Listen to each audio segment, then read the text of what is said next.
Hi everyone, I'm Clifford today, and you're not. Today we are joined by Abacab by Genesis, and So You Want to Go Back to Egypt by Keith Green. So you wanna go back? Christian metal has been a thing since around the 80s. More specifically with the two popular bands at the time, Stryper and Petra, and it's had a life of its own ever since then. However, even since the 80s and even till today, there's always been this pushback against Christian metal, mostly from Christians themselves. You see, for some reason, there's always been a handful of Christians that have a hard time with the idea that you can wear tattoos, you can wear piercings, you can grow out your hair long. I'm talking about for guys. And you can go crazy on a stage,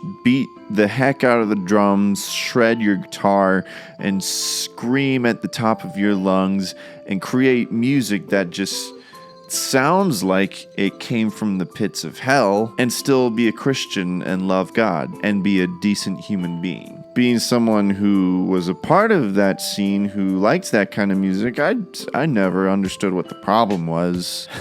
But you always had those Christians who are like, this music's of the devil and it's so violent.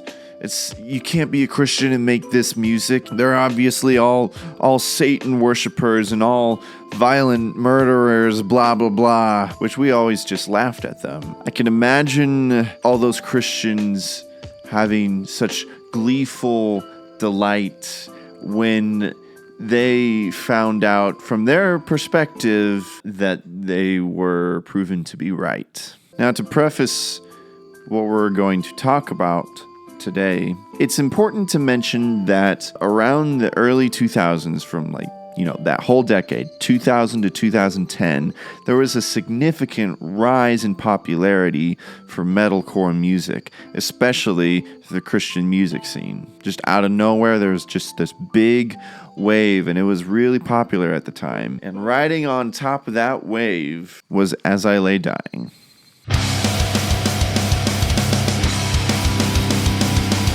If you were into Christian metal in the 2000s, you had at least heard of As I Lay Dying if you weren't already a fan. Having played for such big festivals as band's Warped Tour and being nominated for a Grammy for Best Metal Performance in 2007, As I Lay Dying was arguably one of the biggest Christian metal bands ever to exist. For the better part of their career, the band's lineup consisted of Josh Gilbert, Jordan Mancino, Phil Scrosso, Nick Hepa, and frontman Tim Lambesis. From 2000 to 2014, the band would release 6 studio albums, many of them being received with critical acclaim. However, in May of 2013, one of the biggest controversies in recent metal history would take place and alter the course for the band's future forever.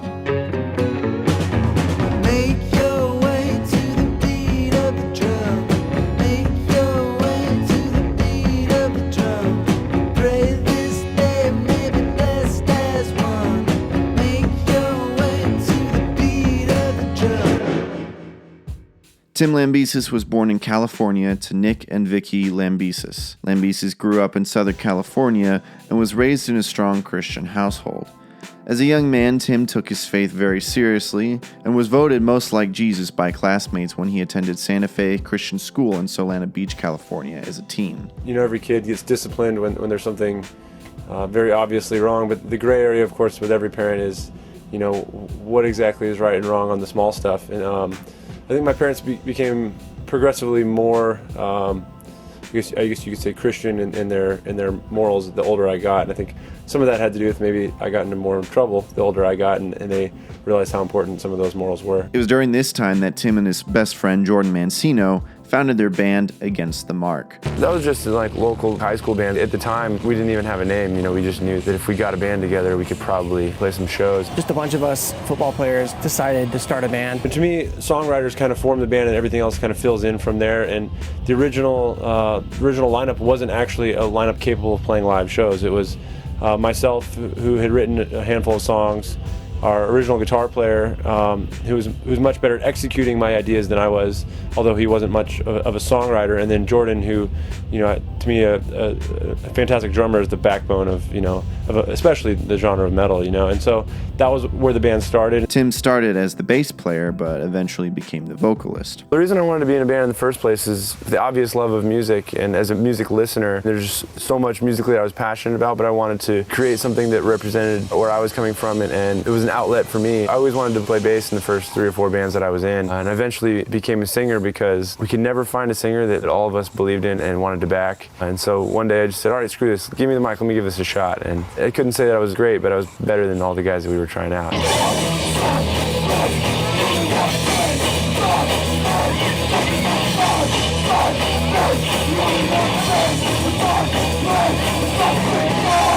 Growing up, I was always drawn towards more aggressive types of music, and metal seemed to fit that the best, of course, but a lot of metal bands have lyrics I didn't relate to at all. And so from there I kind of drifted more into like the punk hardcore scene, because those bands were so down to earth and so involved in the communities that they lived in. So I got into that whole scene, not necessarily because it was my absolute favorite style of music, but because the ethics behind it were so important to me. If you saw this kid in the 11th grade, he had shaved head, he was bench pressing twice his weight. He was just this athlete. And I think Tim, shortly after that, stopped playing football. Like, he didn't finish high school playing football. He started taking music more seriously. Tim, I think, began to sort of rethink his life in terms of what is the meaning of life and where's my gift. My parents, they were supportive of me, but also skeptical in the same way that I think, anybody should be, that how realistic is it to make a living playing music? But at least if you give it a shot, you'll never know. And I think they have to find their own path in life, and sometimes you don't always agree with it, but as long as it's good values and ethics, and you just have to go with them on it. The band would go through different name changes and lineups. Eventually, the band would become As I Lay Dying. Even though all the members were believing Christians, the members of As I Lay Dying weren't interested in being labeled into the Christian music scene. This is what I call pulling a switchfoot. However, the band was still intentional about making sure the members were all on the same page spiritually. When the band first started, I had a handful of ideas I presented to Jordan and said, this is the foundation of As I Lay Dying, are you interested? And he was into the ideas, and we started moving forward from there, and our whole intention was just to write the best metal music that we could write. And being that Jordan and I were both Christians, it was something that would naturally influence our music and everything we do in life. Having attended in Liberty University for a time and majoring in religious studies, Tim's faith was still very important to him, and he was never ashamed to let that influence the content of his lyrics or to share his beliefs and convictions in interviews. One perspective that I have that's maybe different than a lot of Christians is that even Christians should question what it is they believe, to be able to come to a point to where at least they understand why that's where they stand, and a lot of Christians just sort of blindly believe because their pastor told them, or it's the kind of household they grew up in. And I think that if anybody, regardless of what they believe, has an argument, I don't mean like argue like fighting, I mean argue like like a very thoughtful discussion for why they've come to the conclusion that they have, then there should be respect there. With the guys in Lamb of God, they have a very different point of view than me, but at the same point, we can intelligently speak about, what matters most in my life. It doesn't mean that I have to draw a line in the sand like this is the Crusades or something, that like Muslims should kill Christians or something like that, For me, I'm absolutely proud of what I believe in. I'm not ashamed of it in any way, and if somebody wants to dig deeper into that, it's always there. It's always, there's always a little window into what I believe through the lyrics we've written, or even an interview like this, for instance. Tim's dedication to Christ even led him to appear on national television and get a tattoo of Jesus shredding on the guitar. Can't believe the detail. I think a lot of people think, oh, if I get a Christian tattoo, it'll maybe I'll be more dedicated to my beliefs. And I think that's obviously in a person's heart. Yeah, I like it. This tattoo is strictly just for fun.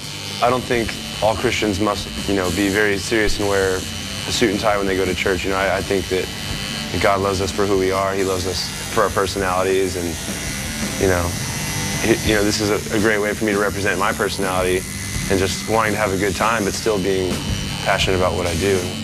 It's very apparent how his faith and leadership affected the band and helped to gain respect in the eyes of their largely Christian audience. After recording their first album independently, As I Lay Dying got signed to Pluto Records. They later released a split EP with American Tragedy. After several lineup changes, the band would eventually sign to Metal Blade Records, their biggest signing yet. Metal Blade Records was legendary for having signed such bands as Slayer, Whitechapel, Killswitch Engage, and the Goo Goo Dolls. Through Metal Blade, they released their next album, Frail Words Collapse. When the band started touring more and opening up for bigger bands, their fan base continued to grow and grow. And as their popularity continued to grow, so did their sales. Frail Words Collapse is doing really well at that point. The first week sales were 900, which to us at the time it was a huge deal because we would do entire tours and only sell 900 CDs. Then we sold 3,000 copies in 1 week, and then 1,000 a week, 2,000 a week after that, and just kept going. We're just like, what the heck is going on? That's when we really started to notice, wow, something's starting to happen with this band, and it's happening on its own. By the end of 2004, we had sold 100,000 copies almost. It was during this time that Tim Lambesis married Megan Murphy in June 2004. Later in their marriage, they would adopt a son and 2 daughters from Ethiopia. I don't know a whole lot about what the early stages of their marriage were like, but I do know that it seemed that she enjoyed touring along with the band for a while, possibly helping out with merch sales. After spending some time in the studio, the band released their next album, Shadows Are Security, to a ton of high acclaim. When Shadows Are Security dropped, it sold 32 or 33,000 the first week. Which was absolutely insane. I think that caught all of us off guard. Shadows debuted, I believe, at 35 on the Billboard chart. It was also the #1 independent album in the country. As sales continued to grow, the band became very aware of their growing popularity. By the end of that tour, we realized that a lot of the people that were coming to the show were there for us.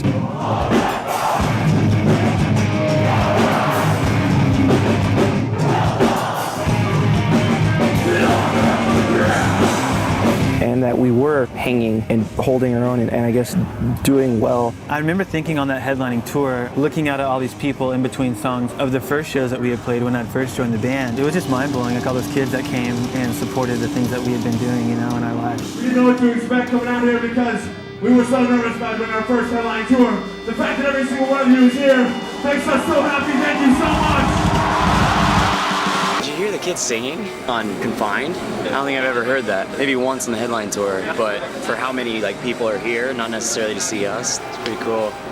After their bass player Clint Norris left the band, Josh Gilbert stepped in and completed what is now the current lineup of As I Lay Dying. They then released their 4th album, An Ocean Between Us, which garnered an even more positive reaction from the public. The record debuted at #8 on the Billboard chart, which in and of itself was insane. You don't hear of metal bands getting in top 10. It's like Nickelback, As I Lay Dying. We're like, wow, that's pretty insane. It was a single off this album, Nothing Left, that earned the band a Grammy nomination for Best Metal Performance. In the next few years, the band would continue to rise in their success and popularity. Before 2013, they would release 2 more studio albums, The Powerless Rise and Awakened, both of which were well received, and Dacus, which was a compilation album that featured a few new originals, some remixes, and some covers. As I Lay Dying would also win the Metal Band of the Year award from Loudwire in 2012. During this time, fans started to speculate and grow concerned about Tim Lambesis' faith in its direction. Tim had been giving cause for concern with the lyrical content of the band's last couple albums, more specifically their song, A Greater Foundation. The following is some of the lyrics to that song. Reality no longer battles perception. This letter's written to no one. Sincere, I sought your truth and divine purpose. Through myths of revelation, guidance all wrapped up in a paper box, supported only so long as my mind was the enemy. I could not in conscience hold on. As we face distress, we must not lose heart. Stand fast and press on. Triumph awaits us. The powerful constant that I had once leaned on is no longer there. Obviously, many fans were curious about these lyrics, and in response, Tim answered with a post on Tumblr. After the lyrics for A Greater Foundation were released, I got a lot of questions about the meaning for the song. I was also told the lyrical commentary in the special edition was too vague. In short, Tradition and truth are often at odds with each other. Here's all of the information I've written about it posted in one place. The god I grew up learning about was more like a creation of the 4th century Emperor Constantine than anything of 1st century Judea origin. In fact, the book Pagan Christianity does a pretty good job showing that both Protestant and Catholic denominations have poisonous roots, though I don't agree with the book's conclusions of how to deal with that problem. While I do not agree with any large religious institution, I do respect people who sincerely want to trace their beliefs down to their uncorrupted historical root. The point I'm getting to is that I don't hate all religious belief, yet it is very difficult for me to outline exactly who it is that's worth siding with. The line has been blurred, but one thing is certain. I'm still inspired by the words of the man who told us to love our enemies and to serve the least of these.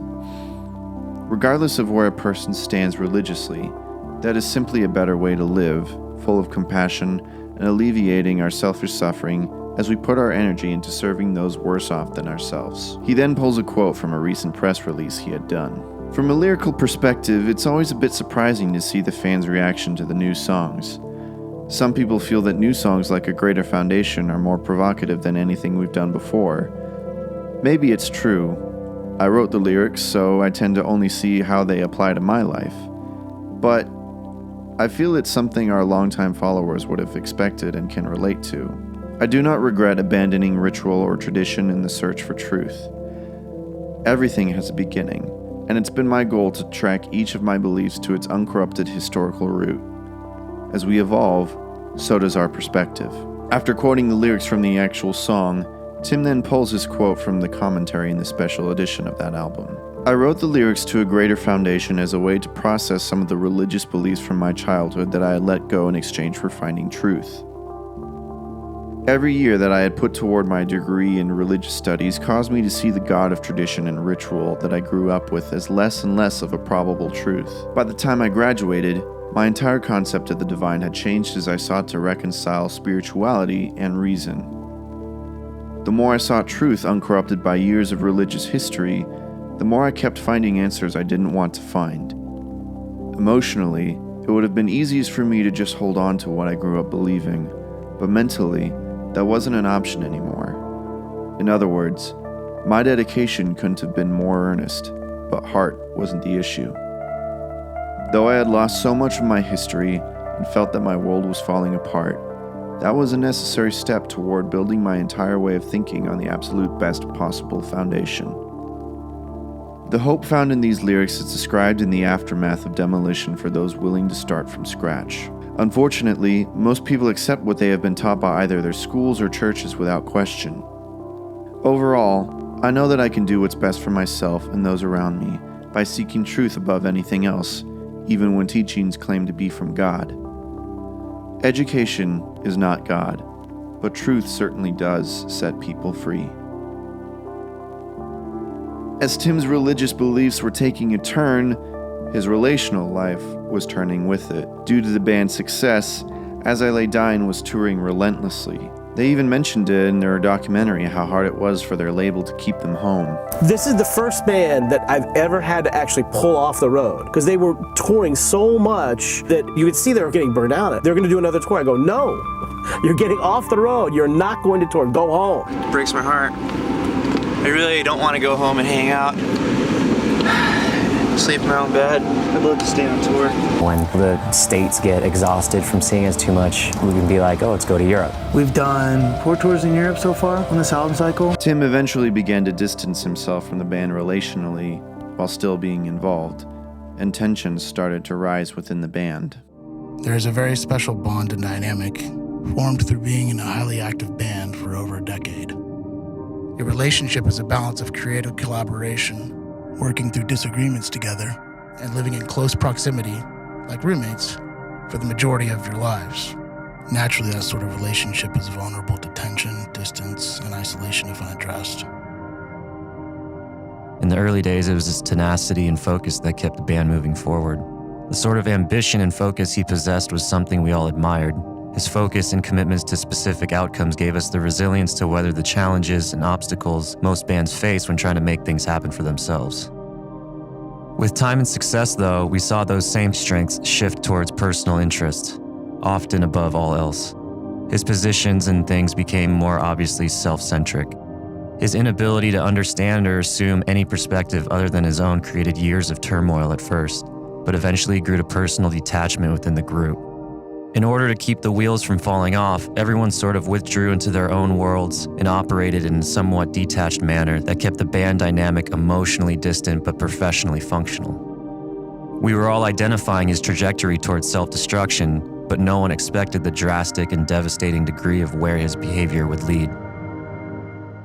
Meanwhile, at home, Tim's wife, Megan, began to grow concerned over Tim's dedication as a father and husband. Around this time, Tim had become very distant and passive when it came to watching after the kids and being around as a father. Tim had also become obsessed with bodybuilding and was spending a lot of time away from home at the gym. I've only been lifting weights for a couple years, but when I turned 30, hasn't even been 2 years yet. I just decided that I wanted to be in the best shape of my life. That a lot of bands when they get older, or just people in general, they seem less motivated, and to me, it's just a personal goal to be at my best. At this stage of my life, I think it's it's exciting for me to wake up every day and to have goals like that. Otherwise it's like I've been playing music for 10 years. I've been, I've always been in an okay shape, but I don't know. It seems like that's too simple. I need new goals to pursue. I'm not trying to be a strong man or anything. I'm really honest with the fact that I work out because I want to maintain a certain physique, and it's mainly just visual for me. I don't need to lift up a car or anything like that. Megan had also complained that Tim was wasting, quote, thousands of dollars on tattoos. In August 2012, Lambesis sent an email to Megan stating he no longer loved her, was having an affair, and no longer believed in God. This was the catalyst that caused their separation that month and eventual divorce. This arm is more from a religious background, the way that I grew up, and a cross here, going through the neck of a dragon, and then again other things just a flower on the elbow that I like the way that flowers look as filler pieces for tattoos and stuff. So those letters are from a part of the book of Isaiah. I view it as the equivalent of saying I will serve you, to be a servant-hearted person. But the biggest tattoo I have is the one on my back, I guess, and then I started tattoo on my chest, but it's just an outline at this point. What about your legs? My legs are nice and hairy, but they've got, if they were trimmed, you could see that this is Arnold Schwarzenegger singing, and he's alongside Jesus playing guitar, and there's fun little things the spit coming out of Arnold's mouth while he's singing in the microphone, or the fan blowing Jesus' hair back as he plays the holy squeal right here on his guitar and his fingers are lighting up, Just stuff that's this is going to be my more lighthearted, I got to finish this one, but just kind of more, I don't know, just absurd things, It's a samurai fighting a tiger, and the idea is that the tiger represents passion and instinct, and the wrestle with the samurai who's more of the logical, that whole other side of our brains, and how the two are constantly at war with each other, and that there needs to be a balance, and so it's just a very large representation of that idea.